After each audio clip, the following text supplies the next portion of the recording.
Hey folks, welcome. Thanks for tuning in. Usually I like just to play, but a lot of you ask about all my guitars, the mods I've done to them, how I've set them up, etc. So anyway, I thought we'll just do that today and have a chat about things. So if you're interested, then stay tuned.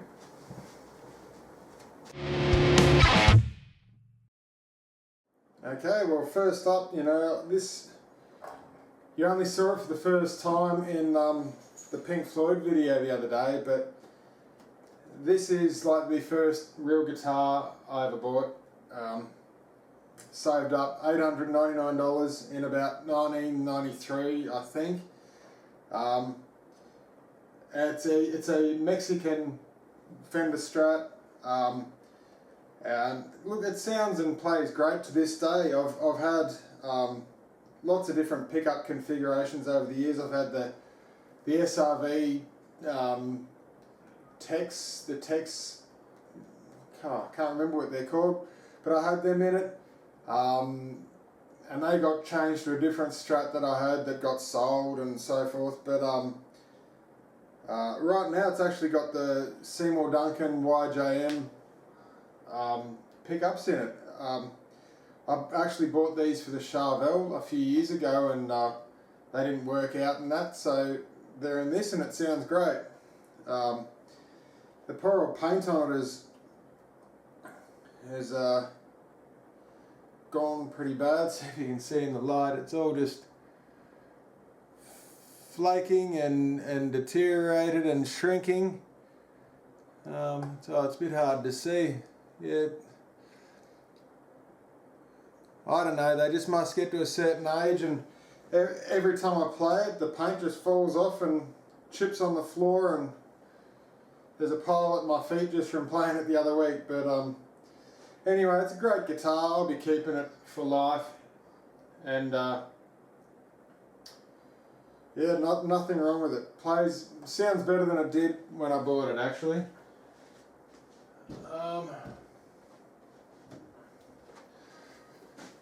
Secondly, I've got the Jackson Mark Morton Dominion. This is the Japanese model. I got it new in about 2009, I think. Look, it's a fantastic guitar. A lot of you ask about it, saying, what the hell is that Black Jackson? But look, it's really well made. It's mahogany body and neck, Sperzel locking tuners, so it's really quick to change strings. It's really high quality. Like it is my flashiest guitar. It's the most expensive one I've ever bought, I think. Oh no, I paid more for a Strat years ago, but I don't have that anymore. But this, at the moment, it's my nicest guitar. It's beautifully done. You know, Mark Morton was a legend for making such a great guitar. Look, it's a semi-hollow body. So it's got these chambers about 1.5 inches wide that just run underneath. You can hear it when you tap it. It just goes all the way along. These cavities. It makes it sound a bit brighter. I would actually have preferred it if it was just solid, get more of a Les Paul, heavier, richer sound. It's pretty bright, and but it's so diverse. The pickups I've got in it are the James Hetfield EMGs. Again, I've tried so many pickups in this guitar, because it came with the Seymour Duncan SH1s, and I've had the SH6s, Demartio Evolutions, the Demartio Distortion, EMG 81s, and now the Hetfield ones, and I really like it. Sounds great, but it looks cool too. Yeah, very good. That's about it for that guitar.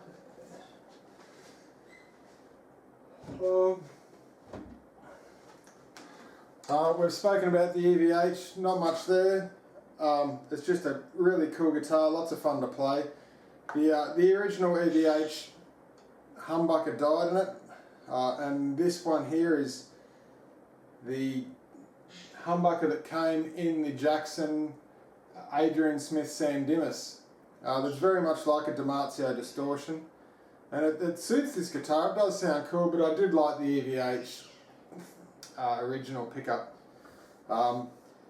It's just a super solid, stable guitar. The carbon rods in the neck, really nice feeling next to these Charvels, or these EVH Charvel, all the same. So it's exactly the same neck. It feels identical to the SoCal. But anyhow, yeah. Next.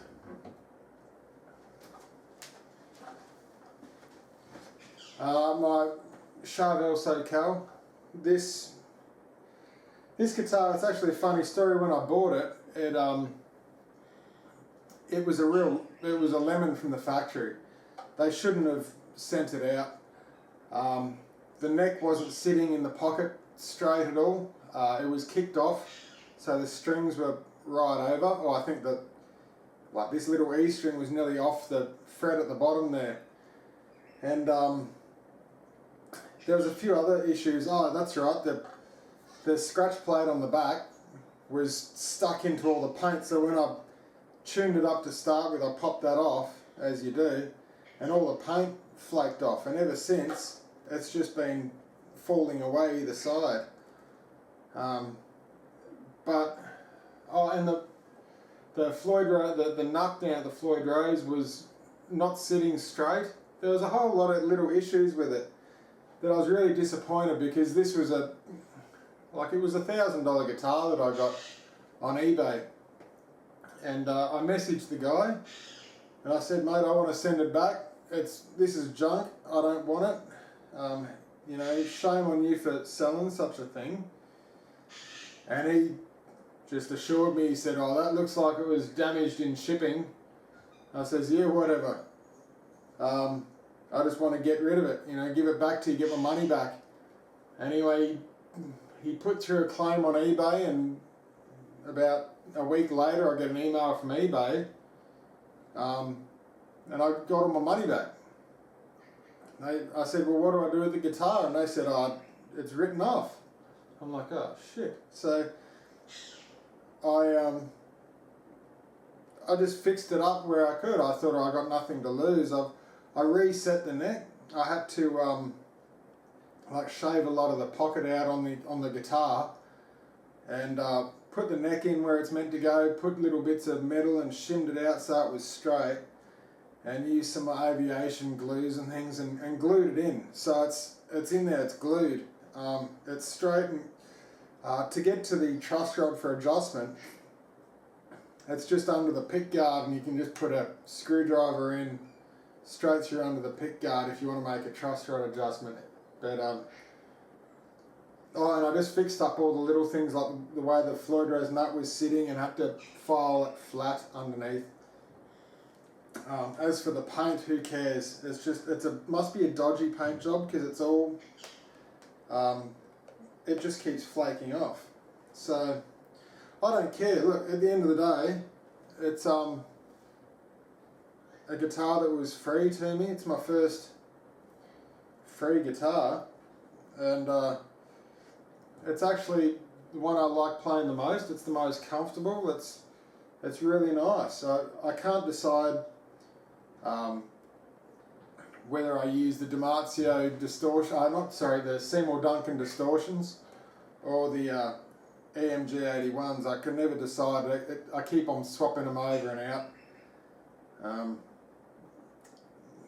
Just different.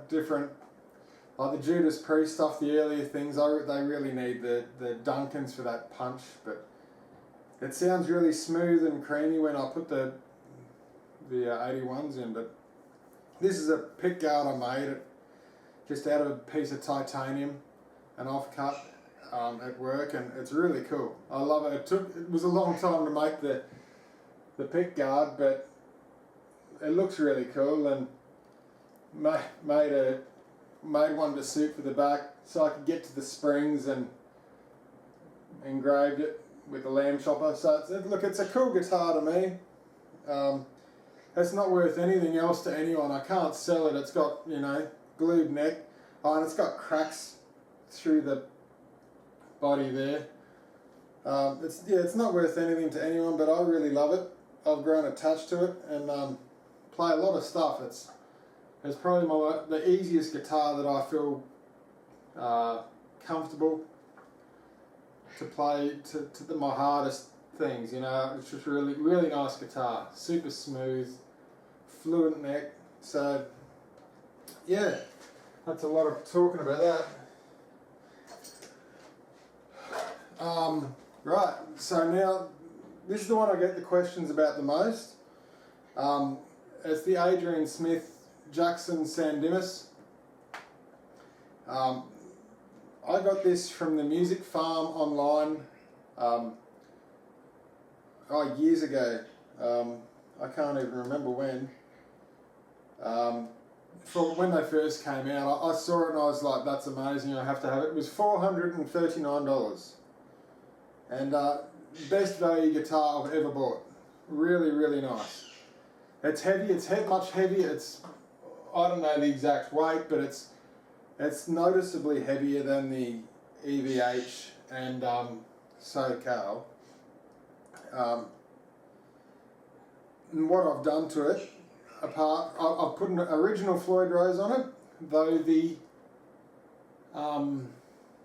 Floyd Rose special that came with it, the cheap versions, it held its tune, it did everything that it was meant to do, but I had one of the saddles break, and another saddle, the pin going in to hold the little clamp in there, the thread sheared in the back of the saddle. So look, I just upgraded it, and it was worth the money to buy a proper Floyd Rose for. But it stayed in tune before and sounded great. As for the pickups and pickguard and things, to get a humbucker in the neck position, you need to route out the body when the pickguard comes off. It's no big deal. It's not hard to do. New pickguards for whatever you want. I went to Warmouth Guitar Parts in the States, and you can pretty much do an online build program through them, and build it as you want. Just, you know, the standard whatever, how many hole it is, and the Floyd Rose cut out at the back, and for a blade switch, 2 buttons down the back. I like my guitars to have the volume and tone knobs away from my hand. I don't like my little finger. I always end up turning the volume down inadvertently. But anyway, yeah, so I've got a Damatio liquefier in the neck, like a John Petrucci. Really nice, super smooth. This is the original single coil from the Sandimas, and a Damatio D100 distortion in the bridge. With that, I bought it at the time thinking that it was going to be a lot better than the factory Jackson one that was in there, but turns out it's only marginally different, and if I did it again I wouldn't spend the money. I'd just keep the Jackson and buy something else or buy the liquefier again. As for the controls with it, just a standard volume there, but I rigged it up so that the tone is a split push-pull, and this is a 5-way super switch. So pretty much I've on the, I think, Damatio or Seymour Duncan website, I've rigged it up the same as the Tosin Albassi guitar that he has. It just matched the wiring of what I wanted when I was researching and what I really felt like I wanted. So in this position with the push-pull down, I've got the full humbucker. When I lift it to the second position, it splits that humbucker to the second coil and the center. And then the middle, I think it does the 3. I really can't remember what it does in the center, whether it just does the 2 outside coils or just the 3 in the center. Second from the end, it's those 2, and at the end you got the humbucker. As soon as you pull the push-pull split, it's now that single coil, and that one. The outside 2, I think. I don't use the center position much. I can't remember what it. And then those 2, and then the front one. So look, it's a really cool. It's got some really cool tonal variety in it. It sounds really nice. Not just for Maiden. Like it's a perfect. Like Phil Collins Def Leppard. I get a great Def Leppard sound out of this guitar. Anything like the 80s rock, it's really cool. I've had no dramas at all with any of the hardware else on the guitar. The tuners have been great, the neck is really nice. It's a slab cut piece of rock maple. It's nice and straight, the body's nice and heavy. Look, it takes a beating and it never goes out of tune. It just... Anyway, that's enough of that guitar. We'll keep moving on. A Jackson Rhodes, love this guitar. Super nice to play, sounds great. Everything's stock on this guitar. I bought it new as a refurbished, factory refurbished guitar. I often scour eBay for like second stock and B stock refurbished. You save a hell of a lot of money. And so because of that, all that it has in it on the back of the headstock, right, not that you might even be able to see, yeah, you can, just up the top there, it's been lightly stamped saying used, and down on the serial number, down there, it's just been rubbed out. A little bit of the serial number gets rubbed out. Other than that, it's a really nice, beautiful guitar to play. What else can I say about it?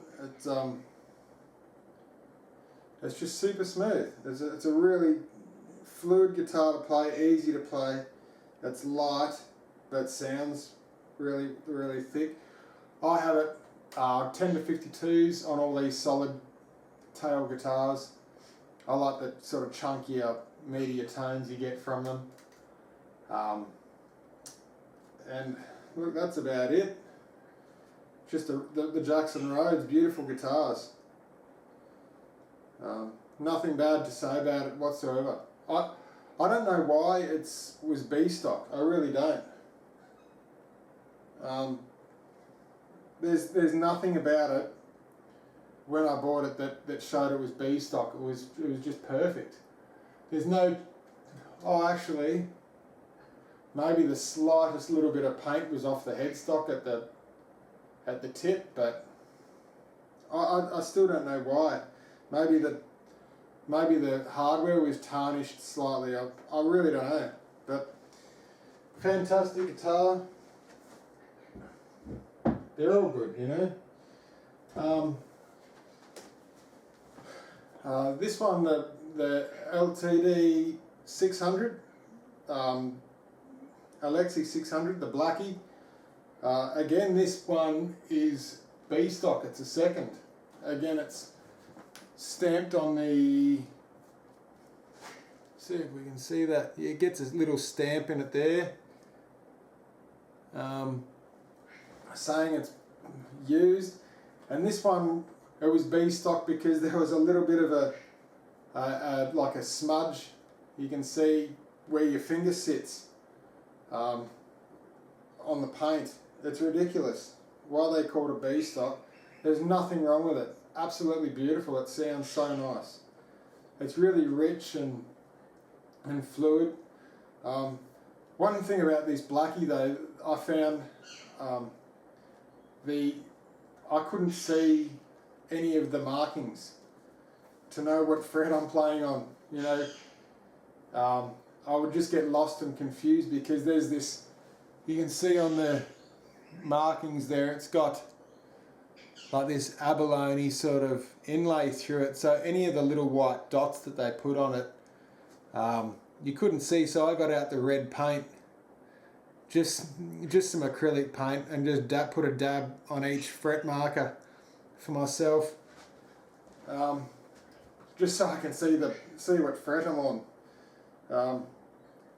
But other than that, it's got the EMG 81 in it, and the Kerry King DB switch. You've seen this guitar lots. It's beautiful. They really are nice, these Alexi 600s. Can't fault them. Even though they've just got the one pickup, they just sound really rich, really full. And the EMG 81 is the best pickup in them. I can promise you that, in my opinion. They never go out of tune. I've had no issues with any of them. And this one has, yeah, it's perfect. Perfect. The 3-piece glued neck. Oh, that's one thing about them. The necks are the rock maple, but 3 pieces and glued. Quarter sawn in the centre. They're so stable. They're really good. Nearly getting there. Jesus. The Dave Mustaine VMNT. I've done a review on this. You know all about it. It's stock apart from the fret wire. I upgraded, or not upgraded. I needed to put new wire in it. The old wire wore out. And this is the jumbo fret wire. And the Duncan live wires, everything about it. It's rock solid. Great guitar. Yeah.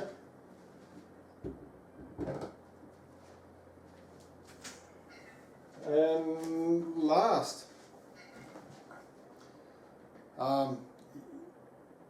you've seen the video. I love this guitar. Paid $206 I think for it, or something ridiculous. You know, the Floyd Rose is worth more. It was brand new. It was absolutely brand new, and was smashed in the freight. And so if you've seen the video, yeah, the bottom wing was missing. I just bought it as a project and didn't know what to make of it. And it was fun to fix, fun to paint. Made up some stickers, put some stickers on it. Yeah, look, it's a super cool guitar. It sounds unreal. I track a lot of rhythm work with it, like a lot of the chunkier Hetfield sort of rhythms. I did lock out the Floyd Rose for a little while. I put just a piece of leather up through when I was doing, like, tracking a lot of the rhythm songs, I was finding I was getting like that, you could hear just a little ring of strings and string noise. And I put a bit of foam under the springs as well, just because I wanted a really sterile rhythm guitar for tracking and things. Look, it's very cool. Very cool. Best purchase after seeing that. And